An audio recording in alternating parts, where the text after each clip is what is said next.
Republican unease with President Trump is building, and if it snowballs, the White House could suffer significant political damage. Asked about the mood among conservatives, GOP strategist Rick Tyler replied with a single word: fatigue.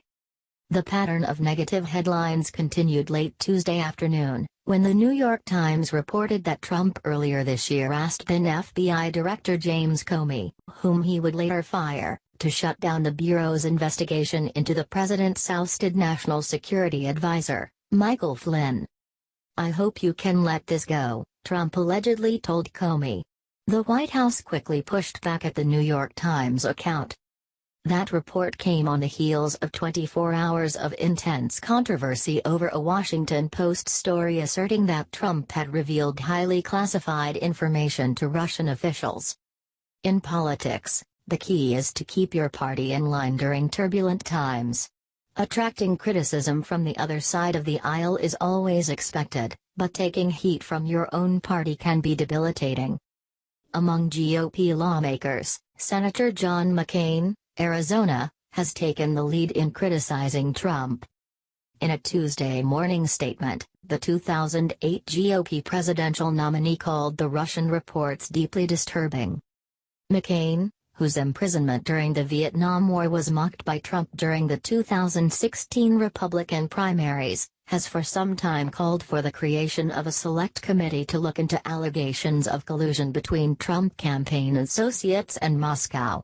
In early April, when discussing the ongoing Russia probes, he said, "Every time we turn around, another shoe drops from this centipede." Senator Susan Collins, Republican Maine, said that if the reports about Trump's alleged remarks on classified information were true, it would be very troubling. Senator Bob Corker, Republican Tennessee, who said after the election he was in the mix for a role in the Trump administration, described the White House as in a downward spiral. House Oversight Committee Chairman Jason Chaffetz, Republican Utah, who has defended Trump against Democratic barbs this year, last week asked the Department of Justice's Inspector General to investigate the president's firing of Comey. Trump upset many in the GOP establishment during his presidential run and thrived on various controversies as he won the Republican nomination before later upsetting Democrat Hillary Clinton in November. But the inter-party wariness about Trump since inauguration has hampered the White House's agenda on Capitol Hill and contributed to deeply negative approval ratings. The allegations about the president and Comey, and about what Trump allegedly told Russian Foreign Minister Sergei Lavrov and Ambassador Sergei Kislyak fused together to form the latest, deepest crisis in a grim stretch for the administration. No sooner had Republicans celebrated the House's passage of legislation aimed at dismantling the Affordable Care Act, or Obamacare, than Trump ignited a firestorm by firing Comey. Shifting rationales were offered by the White House for getting rid of the director. Then Trump stoked the atmosphere of crisis still further by suggesting, on Twitter, that there were recordings of his White House conversations with Comey. Meanwhile, speculation about a looming White House shakeup has intensified.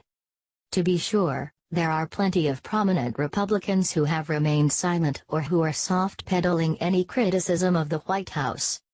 On Monday evening, Speaker Paul Ryan, Republican Wisconsin, issued a circumspect statement through spokesman Doug Andres. "We have no way to know what was said, but protecting our nation's secrets is paramount," Andres wrote in an email. The speaker hopes for a full explanation of the facts from the administration. Senate Majority Leader Mitch McConnell, RK, who has repeatedly expressed dismay with Trump's tweeting habits, told Bloomberg, "I think we could do with a little less drama from the White House on a lot of things." Later on Tuesday, McConnell professed no concern about Trump's ability to handle classified information. Tyler, who worked for Trump rival Senator Ted Cruz, Republican Texas, during the 2016 primaries, said that while GOP leadership on Capitol Hill had made errors of its own, "I would blame the White House for the incessant, recurring missteps that occupy news cycle after news cycle." Shortly before noon on Tuesday, National Security Advisor H.R. McMaster held a media briefing at the White House, in which he asserted that Trump's conduct of the meeting with Lavrov and Kislyak was wholly appropriate. McMaster, however, seemed to retreat from the emphatic position he had staked out the previous evening in pushing back against the Washington Post story. On Monday evening, he stated, "The story that came out tonight as reported is false." By Tuesday, McMaster had shifted subtly to say that the premise of the story was false. He also would not be drawn out on the central question of whether Trump had revealed classified information. In two early morning tweets, Trump himself had said that he had the absolute right to share information with Russia, adding that he wanted the Kremlin to greatly step up their fight against ISIS and terrorism. But the broader picture is one in which the president has, with the exception of the House healthcare reform bill, no major legislative achievements to his name and has been frequently beset by controversies, often of his own making. The furor over the Russian meeting wasn't the straw that breaks the camel's back, said Florida-based GOP strategist Rick Wilson, a longtime Trump critic. But every day has something like this. There is this accretion of trouble every single day. One scandal after another, one mistake after another, one train wreck after another. A Democrat who worked in damage control in former President Bill Clinton's administration, when the 42nd president was struggling with the Monica Lewinsky scandal, cautioned that such situations could quickly go from bad to worse for the occupant of the Oval Office.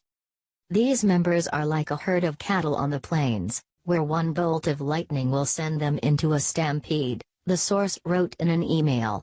In the Clinton era, I spent a lot of time with members, quietly showing Clinton maintained strong job approval ratings even when people were personally upset with the conduct.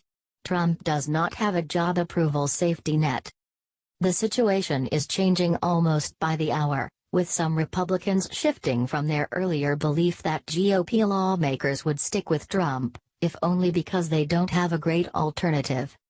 Strategist Mark McKinnon, who worked for former President George W. Bush, had been relatively sanguine about Trump's chances of keeping the GOP in line early on Tuesday. After the latest Comey revelations, however, McKinnon changed tack. "Given today's developments, I suspect that a lot of GOP members are going to develop a sudden allergy to the White House," he said. Others, like Wilson, have been predicting doom for some time. "It is going to be politically unendurable for a lot of these guys," he said. "Once we end up at that point, you are going to have a lot more willing to publicly distance themselves, but also doing things like not jump into the legislative agenda. They are not going to be part of defending something that is indefensible." The Memo is a reported column by Neil Stanage, primarily focused on Donald Trump's presidency. Mike Lillis contributed.